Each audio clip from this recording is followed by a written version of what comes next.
Palestinians have seen their opportunity and are moving quickly to tighten their claim on Jerusalem. Much more on this right here at the Israel Guys.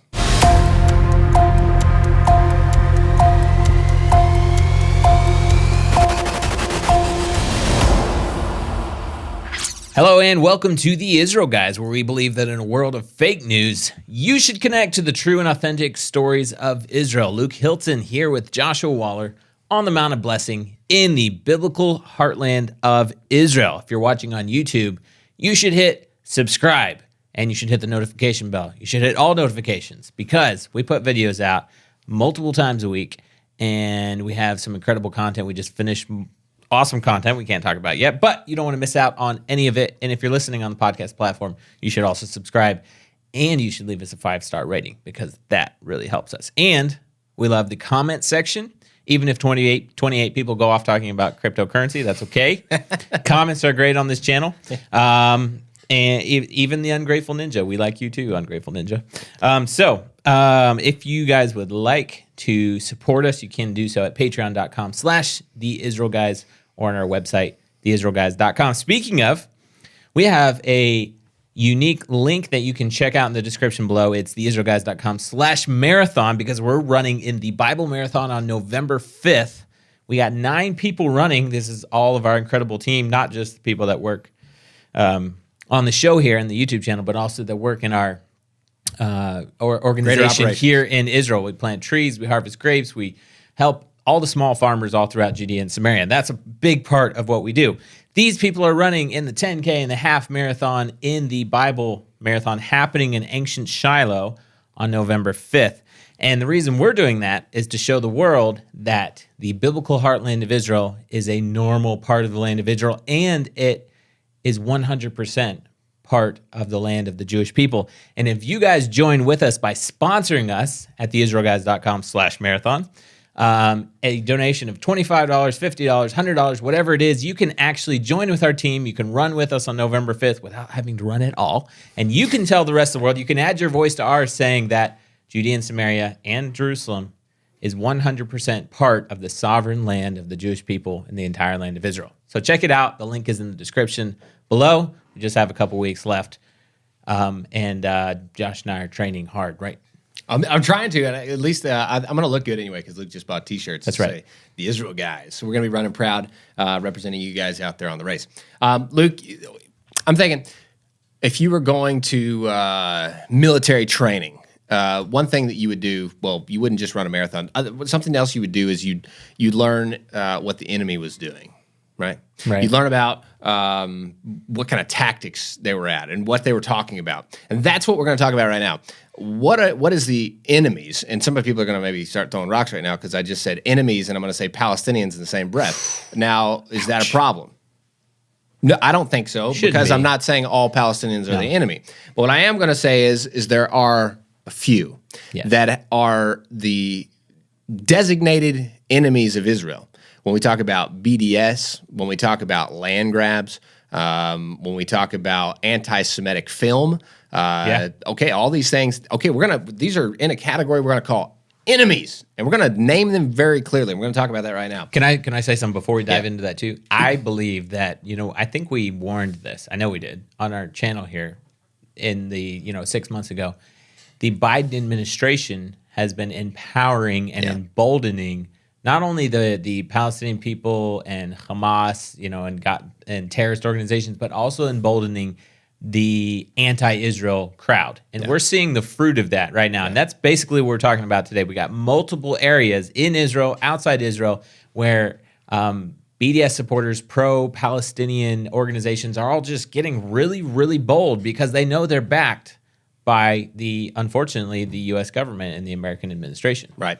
I think one of the biggest, there's a lot of different layers to this, but the one thing we talked about last week was the Lana, the Lana building project. It's a $300 million building project where 400 apartment buildings, or I can't say, it's like a huge luxury apartment kind of style building. Right. But it's political.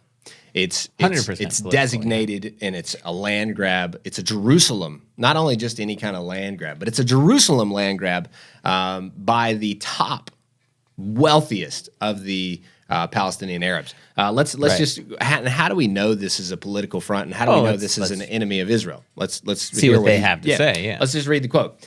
So this is Basar Masri. He's like a billionaire kind of guy, one of the wealthiest of the Palestinian Arabs here, and we're going to quote him spot on here. He says, "Jerusalem is our top priority, and investing in it is an important means of economic empowerment for the residents of the city. As long as I am able to do so, I will not hesitate." Now, can I bring out here that the name of this building project is Lana, and in Arabic, Lana means ours. Ours. And if we could just look at the emphasis in his quote there, that Jerusalem is our top priority. The Jerusalem Lana project is his top priority, which he's saying is also the Palestinian, the whole regime's top priority. So claiming Jerusalem, and look, we're going to get into it in a little bit. We're just talking headlines right now. We're going to break this down a little bit better in a little bit. We also have President Mahmoud Abbas, the chairman of the head of the Fatah party, Palestinian Authority. Yesterday reiterated the importance of a real confrontation. Quote exactly, real confrontation with who? With the Israeli occupation, he said. I'm not sure what he means by real, because I guess everything that happens is not fake? real, like rock throwings. Right. Yeah. What is terrorist attacks? Right. Exactly. So, what is a real confrontation? And maybe he means a full blown intifada. I think he's trying to. This is definitely trying to incite. When you have your center command, like he's the top dude for the PA. When he tells the Fatah terror group, top dude, he's like 80. Yeah, he's a dude. Something years old. Yeah, maybe he's not so much of a dude anymore. I don't know.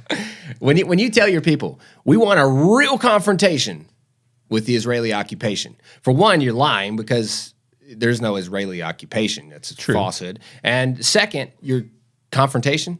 And nobody's going to ever talk about this because the left is not, the right is not allowed to really confront the leftist agendas here. When they're wanting to, okay, so what does that even mean? They're going to attack. You would throw rocks, whatever, stab, shooting. I mean, that's a real confrontation. Yeah. Like when you're actually calling on your citizens to kill Jews. That's basically what he's done. And if you want to read it in English versus Arabic, maybe you're going to get a different feeling. But I can guarantee this message to his people just yesterday is saying, attack.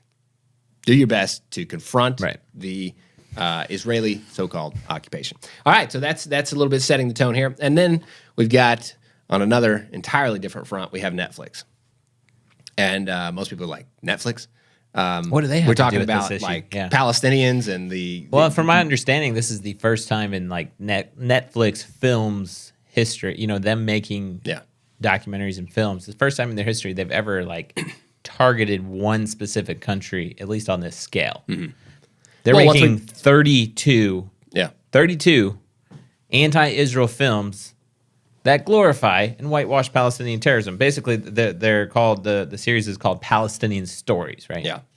Palestinian stories. So, okay, I think it's okay if you want to give Palestinian stories. That's fine. Sure. Yeah. Why not? But don't glorify and whitewash Palestinian terrorism. Okay, so now we're dealing with pure anti-Semitic content that is directed at belittling, breaking down, encouraging anti-Semitic behavior. How do we know this? How do we know this? Yeah. Well, it's the director himself. A quote from Raed Andoni, one of the directors, who said, quote, "Homemade rockets in Gaza are not an act of terrorism, but a legitimate response of people under siege." So he's saying the 20,000 plus, I don't even know the latest count, rockets that Gaza has shot into Israel, killing countless Israelis and starting multiple wars, they are not an act of terrorism. They're a legitimate response of people under siege. Under siege? The Gaza is not under siege. I just saw where they were actually... The reason why Israel does anything in Gaza is because they shoot rockets. Well, they currently are doing all kind of favors for them right now. They're allowing more Gazans to actually come and work inside Israel. Okay, if we talked about enemies at the beginning. Gaza is an enemy of Israel. Like, it's a whole regime. The governing power that operates there is Hamas. Right. And Hamas is dedicated to annihilate the people of Israel. So why in the world, and you could ask the question, Israel's actually reaching in to their enemies and giving them jobs because they can't operate on their own inside of Gaza. Is that not infuriating that they can't operate by themselves, but then they're going to shoot rockets at the people that are giving them jobs? Like, this is really the situation. And this guy, the director here, has the audacity to say that Israel's this is not terrorism. You're going to shoot rockets at innocent civilians. Can we get one more reason as to how we know that these films, this series is anti-Israel? Yeah. You got 19 film directors working on a series of 32 films or documentaries. I don't even know exactly what they are. 15 out of the 19 have said have voiced support for the BDS movement. Okay, red flag right there. If you got 15 out of 19 working on this Netflix series of Palestinian stories that are all pro-BDS, you're not going to end up with anything that is anything less than anti-Israel, which is, in the end, anti-Semitism. Right. And Jew hatred. Well, there's a lot of people that have voiced support for the BDS movement. We can name some of the top of the list, but you know what? Every single one of them are crazy leftist, anti-Israel, unbelievable. Like their atrocious attacks against Israel are unbelievable. So these guys, it's not just like a small scale thing. Being voicing your support for BDS is like a really big deal, and it's actually illegal in a lot of states in the United States. Even today, we've got representatives in the state of Tennessee and a bunch of other states that are talking about. I hope somebody actually holds Netflix accountable for this. Yeah. Matan Peleg, CEO of Im Tirtzu, which is an Israeli watchdog organization, said, quote, "It's disgraceful that Netflix is featuring propaganda films directed by BDS supporters whose sole goal is to slander and delegitimize the only democracy in the Middle East." And as we mentioned, obviously Netflix is not targeting any other country for, trying to slander them and propagate against them. Israel. That's the only country that they're coming against, for sure. So we need to stay tuned on this, and if we need to boycott Netflix, I mean, we could do that too. Well, I don't think either of us watch Netflix anyways. So, but anybody that does, you should be aware. Yeah, good idea. Prime Minister Naftali Bennett, there's a report out this week by Galei Tzahal that Prime Minister Naftali Bennett here in Israel told ministers at a recent security cabinet meeting that he was surprised by the pressure exerted against construction in Judea and Samaria by the Biden administration. He said that during his recent visit to Washington, that Biden was really strong and had a really intense focus on what? Settlements in the West Bank. And he said, according to this report, he said, quote, "I was surprised by the American pressure against construction in Judea and Samaria. It is critical to them." Now, the Prime Minister's office, they are not confirming or denying. They don't want to get in hot water with Washington, right? Yeah. But why would this be true? Because it's been true for every other administration for at least the last 25, 30 years, the last several decades. So no doubt this is absolutely true because the settlements are one of the top issues for every American administration that comes into office in Washington. Not only that, but building freezes and telling Israel not to build and do anything, not even to build a porch, has been top priority. Yeah. So in so much that they actually fly planes over Judea and Samaria, they take pictures, and those pictures land on desks in the White House. Yeah. And that's not a conspiracy. That actually happens. I've seen the pictures, actually. I've seen the physical pictures. I've seen the airplanes that fly around here. Yeah, and you're going to talk to Nancy Pelosi about a shed that's going up in Har Brachai, Tamar, Loma Ray. These are just like the local communities. Is that really the biggest issue going on in the White House? Shouldn't be. It definitely shouldn't be. And their focus is totally in the wrong place. Yeah. Josh, we're going to talk about why the Prime Minister of the Palestinian Authority 100% sees the division of Jerusalem as one of his top priorities. But first, the top product probably that we sell online at all is this handmade prophetic jewelry that's made by your sister, my sister-in-law, from vines that come from the vineyard right 100 yards from where we're sitting right now, spoken of by Jeremiah the prophet. They're back online. We have a brand new batch, and they are like almost always sold out. So I have no idea how long this is going to last. So I'm telling you guys about it first because we haven't advertised it anywhere else. Because if you want to get your hands on it, now is the time. We're talking about made from vines that Jeremiah spoke about 3,000 years ago.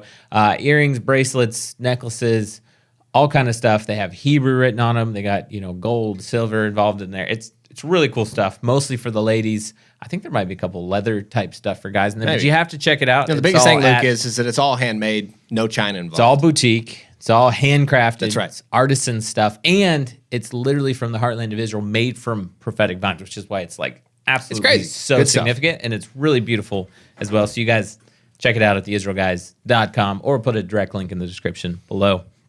You guys have heard the issue about the Palestinian consulate being reopened in Jerusalem, right? President Trump shut it down, according to the law, right? When he was in office, moved the embassy to Jerusalem from Tel Aviv, recognized the Israel sovereignty in Jerusalem and Jerusalem as their capital. Now you have a shift in the U.S. administration. Surprise, surprise, right? What, two-state shift? An idea to establish two states. An Israeli state and a Palestinian But the United States is pressuring Israel to reopen this consulate, which caters to the Palestinians. And I want to play a video right now. This is PA Prime Minister Mohammed Shia. We'll play that here right now. Let's go to that video. ليش بالنسبة لنا القنصلية وفتحها مهم بالنسبة لنا؟ لأنها هي العنوان الأمريكي في التعاطي مع الشأن الفلسطيني، بعيدا عن السفارة اللي نقلتها الولايات المتحدة من تل أبيب إلى القدس تحت حجة أن القدس هي مدينة واحدة. الرسالة من هذه الإدارة أن القدس ليست مدينة واحدة، والإدارة الأمريكية لا تعترف بضم مدينة القدس العربية إلى الجانب الإسرائيلي، ونحن نريد من القنصلية الأمريكية أن تكون نواة سفارة الولايات المتحدة لدى دولة فلسطين. Okay, there's a couple really important points here, but it might be a little bit hard to track, so I want to bring them out. What the Prime Minister of the Palestinian Authority is saying is that he's a couple really important things here. He's saying, number one, the way, and by the way, if you're seeing this issue of a consulate, America's consulate in Jerusalem in the mainstream media, you're probably seeing it portrayed as, oh, it provides services to the Palestinians in East Jerusalem. It's just a practical, logistical thing. 100% no. There's a whole lot more that's deeper. And he said it right now. And it's because the video's in Arabic. That's why he actually said what he means. But fortunately, we now have modern technology that translates these statements, and we know exactly what he's saying. Have you ever been to the Jerusalem embassy? The actual embassy. The American embassy in Jerusalem. Do you know that there's like tons of Arabs that go there? Like, it is Israel. I think it's probably required that the workers they all speak go Arabic. there. So like to have a separate one is like, no, it's not needed. It's not needed. There's no reason for it at all. It's not like the Palestinians don't get cared for. They're getting cared for out of the U.S. consulate in Jerusalem, the Israeli the embassy, the embassy in Jerusalem. It's just that they don't even need their own in. No, it's entirely political, but it's more than that. It's higher. And he says it directly in his quotes. Okay, I want to read a couple of it. And he says, quote, "It's the American address for taking care of the Palestinian cause." And then he says, so basically, this is how America now is supporting the Palestinian cause. And he says, far from the embassy that the U.S. transferred from Tel Aviv to Jerusalem on the pretext that Jerusalem is one city. So he's saying far from the previous administration, which pretended like Jerusalem is one unified city. And he says the message from this new administration is that Jerusalem is not one city and that the American administration does not recognize the annexation of of Arab Jerusalem. He's saying East Jerusalem by the Israeli side. So he's saying that this administration doesn't recognize the sovereignty of Jerusalem. And then he finishes and he says, we want the American consulate to constitute the seed of a U.S. embassy in the state of Palestine. So what is he saying? He says, unlike the previous administration, this U.S. government sees the opening of the consulate as their way of saying Jerusalem is not united. We reject everything that the previous administration did. America does not recognize Israel's sovereignty in Jerusalem. And the PA 100% sees this move as the beginning of an embassy in Jerusalem for the state of Palestine that they're hoping will be established one day in the future. Well, why else would you have an embassy if it doesn't represent a state or a people? That's the only reason why you have it. That's why all the Arabs go to Jerusalem to the embassy in Jerusalem. I mean, we've gone through several big issues in the video today, in the show today, and it's all about keeping Jerusalem divided because that's how they see one day we're going to have a Palestinian state, and this is how we keep our piece of it. We don't want Jerusalem united. We want 100% divided. Now, just in case there's any doubt, okay, you can have, yes, there's major differences between the Biden administration and the Trump administration, especially when it comes to Israel and Jerusalem, but let's look at U.S. law. I'm going to read a couple direct quotes from the Jerusalem Embassy Act of 1995, that's good. which it wasn't until President Trump came along that he had the courage to stop blocking it or to stop putting it. They had this waiver that they signed every 6 months to keep it from going into effect. He stopped that, and that's why the embassy was moved. The Jerusalem, I had never read this before. It's actually really amazing. Yeah. He said, Jerusalem Embassy Act of 1995. They have some like bullet points here. 1, each sovereign nation under international law and custom may designate its own capital.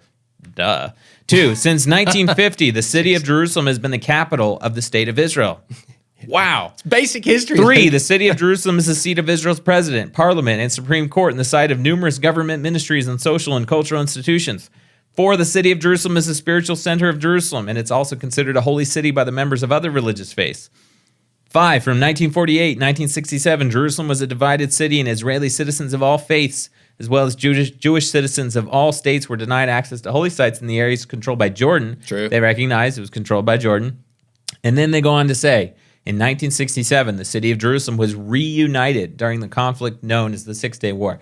I wonder, because this is U.S. law, this is a law coming in, this is from Congress. This is directly from like congress.org, I think, or something like that. And we have a link in the description below. You can read the whole thing. Embassy like, Act. Where did we get our terminology of today? Yeah. When you have terminology like Jerusalem was reunited in 1967. That is a U.S. law.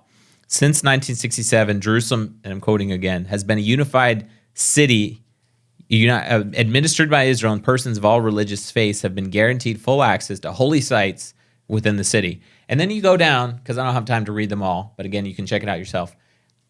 Point 17. Josh, this is incredible coming from the United States government. In 1995, they said, in 1996, the state of Israel will celebrate the 3,000th anniversary of when Jerusalem was conquered by King David. That came from our government. That came from American our government. They're recognizing Israel's 3,000th anniversary of when David in the Bible conquered Jerusalem. Isn't that incredible? So in case you had any doubt that what the U.S. government is trying to do with this whole Palestinian consulate in Jerusalem, this is what the law actually says. This is what our United States of America actually enacted, put into law back in 1995. They recognized Israel's right to the land. They recognized Jerusalem as a united city, recognized their sovereignty. There's no doubt. No doubt. And this is what we should be standing for. And this is why people need to know the truth. Yeah. I mean, look, if you just look at basic history, they just have outlined a very simple truth. Nothing of this was like, poof, like, wow, I never knew that. This is just basic history. You don't have to rewrite history. That's what's so hard. You just have to find the truth. Yeah, that's you just really have to fight for what's actually true and right. And this is truth. They've published that, and now this current administration and the Arab propaganda machine that's running like crazy through Netflix and all these other crazy just positions of anti-Israel rhetoric, it's false, and it's a false narrative. It's not. There's nothing true inside of their narrative. This, what you just read, is basic history, simple history. Jerusalem, it's the truth. 3,000-year-old Jerusalem. This is what's actually happening. Yeah. Guys, check out the source links in the description below. Read the full Jerusalem Embassy Act of 1995, and let us know. Like, get the conversation going down in the comments below.